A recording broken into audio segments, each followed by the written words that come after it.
सुमिर महेशै काहै निहोरी, बिनती सुनहु सदा शिव मोरी। आशुतोष तुम अवघड़ दानी, आरति हरहु दीन मम जानी। भक्त बंधु, देश में शिव के जो 12 ज्योतिर्लिंग हैं उनके बारे में मान्यता है कि अगर सुबह उठकर सिर्फ एक बार भी 12 ज्योतिर्लिंग का नाम ले लिया जाए तो सारा काम सिद्ध हो जाता है। सोमनाथ का ज्योतिर्लिंग इस धरती का पहला ज्योतिर्लिंग है। इस ज्योतिर्लिंग की महिमा बड़ी विचित्र है। शिव पुराण की कथा के अनुसार प्राचीन काल में राजा दक्ष ने अश्वनी समेत अपनी 27 कन्याओं की शादी चंद्रमा से की थी। 27 कन्याओं का पति बनके चंद्रमा बेहद खुश हुए। कन्याएं भी चंद्रमा को वर के रूप में पाकर अति प्रसन्न थी, लेकिन ये प्रसन्नता ज्यादा दिनों तक कायम नहीं रह सकी, क्योंकि कुछ दिनों के बाद चंद्रमा उनमें से एक रोहिणी पर ज्यादा मोहित हो गए। ये बात जब राजा दक्ष को पता चली तो वे चंद्रमा को समझाने गए। चंद्रमा ने उनकी बात नहीं सुनी, लेकिन कुछ दिनों के बाद फिर रोहिणी पर उनकी आसक्ति और तेज हो गई। जब राजा दक्ष को ये बात फिर पता चली तो वे गुस्से में चंद्रमा के पास गए। उन्होंने कहा, मैं तुमको पहले भी समझा चुका हूँ, लेकिन लगता है तुम पर मेरी बात का कोई असर नहीं हुआ, इसीलिए मैं तुम्हें श्राप देता हूँ, तुम क्षय रोग के मरीज हो जाओ। राजा दक्ष के इस श्राप के तुरंत बाद चंद्रमा क्षय रोग से ग्रसित होकर धूमिल हो गए। उनकी रोशनी जाती रही। ये देखकर ऋषि मुनि परेशान हुए। इसके बाद सारे ऋषि मुनि देवता इंद्र को साथ लेकर भगवान ब्रह्मा की शरण में गए। फिर ब्रह्मा जी ने उन्हें एक उपाय बताया।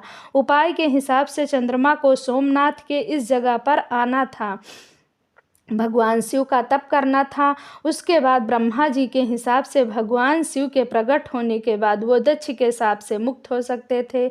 इस बात पर चंद्रमा उस जगह पर आए। भगवान वृषभ ध्वज का महामृत्युंजय मंत्र से पूजन किया। फिर 6 महीने तक शिव की कठोर तपस्या करते रहे। चंद्रमा की कठोर तपस्या देखकर भगवान शिव प्रसन्न हुए, उनके सामने आए और वर मांगने को कहा। चंद्रमा ने वर मांगा, हे भगवान, अगर आप मुझ पर खुश हैं तो मुझे इस क्षय रोग से मुक्ति दीजिए, मेरे काया की रोग ठीक हो जाए, मेरे सारे अपराध को क्षमा कर दीजिए। भगवान शिव ने कहा, तुम्हें जिसने श्राप दिया है वो भी कोई साधारण व्यक्ति नहीं, लेकिन मैं तुम्हारे लिए कुछ अवश्य करूंगा। इसके बाद भगवान शिव चंद्रमा के साथ जो किया उसे देखकर चंद्रमा ना ज़्यादा खुश हो सके ना ही उदास रह सके। लेकिन शिव ने ऐसा क्या किया? अब बात आती है कि भगवान शिव ने ऐसा क्या किया। चंद्रमा की तपस्या से भगवान शिव प्रसन्न थे, उन्हें वर देना चाहते थे, लेकिन संकट देखिए, जिन्होंने चंद्रमा को शाप दिया वो भी कोई साधारण व्यक्ति नहीं थे। असमंजस था, ऐसा असमंजस जिसमें भगवान शिव भी पड़ गए। खैर, शिव ही एक ऐसे हैं जो रास्ता निकाल लेते हैं। चंद्रमा से कहते हैं कि मैं तुम्हारे लिए ये कर सकता हूँ। 1 माह में जो 2 पक्ष होते हैं उनमें एक पक्ष में तुम निखरते जाओगे और दूसरे पक्ष में तुम क्षीण होगे। यह पौराणिक राज है चंद्रमा के शुक्ल और कृष्ण पक्ष का, जिसमें एक पक्ष में वो बढ़ते हैं, दूसरे में वो घट जाते हैं। भगवान शिव के इस वर से चंद्रमा काफी खुश हुए। उन्होंने भगवान शिव का आभार प्रकट कर उनकी स्तुति की। यहाँ पर एक बड़ा अच्छा रहस्य है। अगर आप साकार और निराकार शिव का रहस्य जानते हैं तो आप इन्हें समझ जाएंगे, क्योंकि चंद्रमा की स्तुति के बाद इसी जगह पर भगवान शिव निराकार से साकार हो गए थे और साकार होते ही देवताओं ने उन्हें यहाँ सोमेश्वर भगवान के रूप में मान लिया। यहाँ से भगवान शिव तीनों लोकों में सोमनाथ के नाम से विख्यात हुए। जब भगवान शिव सोमनाथ के रूप में यहाँ स्थापित हो गए तो देवताओं ने उनकी पूजा अर्चना की। चंद्रमा को भी नमस्कार किया, क्योंकि चंद्रमा की वजह से ही शिव का ये स्वरूप इस जगह पर मौजूद है।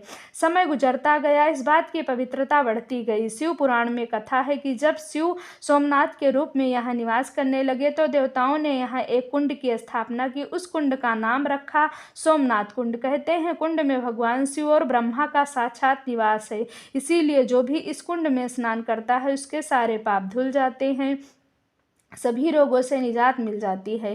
शिव पुराण में ऐसा भी लिखा है कि असाध्य से असाध्य रोग भी इस कुंड में स्नान करने के बाद खत्म हो जाता है, लेकिन एक विधि है जिसको मानना पड़ता है। अगर कोई व्यक्ति क्षय रोग से ग्रसित है तो उसे इस कुंड में लगातार 6 माह तक स्नान करना होगा। ये महिमा सोमनाथ की शिव पुराण में ये भी लिखा है। अगर किसी वजह से आप सोमनाथ के दर्शन नहीं कर पाते तो सोमनाथ की उत्पत्ति की कथा सुनकर भी आप वही पौराणिक लाभ उठा सकते सकते हैं। इस तीर्थ पर और भी तमाम मनोकामनाएं पूरी होती हैं, क्योंकि यह तीर्थ 12 ज्योतिर्लिंग में सबसे महत्वपूर्ण ज्योतिर्लिंग है। धरती का सबसे पहला ज्योतिर्लिंग सौराष्ट्र में काठियावाड़ नाम की जगह पर स्थित है।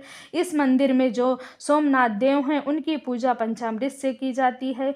ऐसी मान्यता है कि जब चंद्रमा को शिव ने शाप से मुक्त किया था तो जिस विधि से चंद्रमा ने शिव जी की पूजा की थी उसी विधि से आज तक सोमनाथ की पूजा होती है। अगर आप शिवरात्रि की रात यहाँ महामृत्युंजय मंत्र का महज 108 बार जाप कर लेते हैं तो वो सारी चीज़ें आपको हासिल हो सकती हैं जिसके लिए आप परेशान हैं।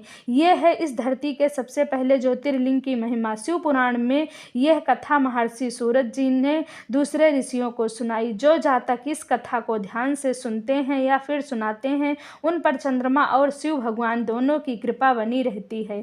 चंद्रमा शीतलता के वाहक हैं, उनके खुश होने से इंसान मानसिक तनाव से दूर होता है और शिव इस जगत के सार हैं, उनके खुश होने से जीवन के सारी मनोकामनाएं पूर्ण हो जाती हैं।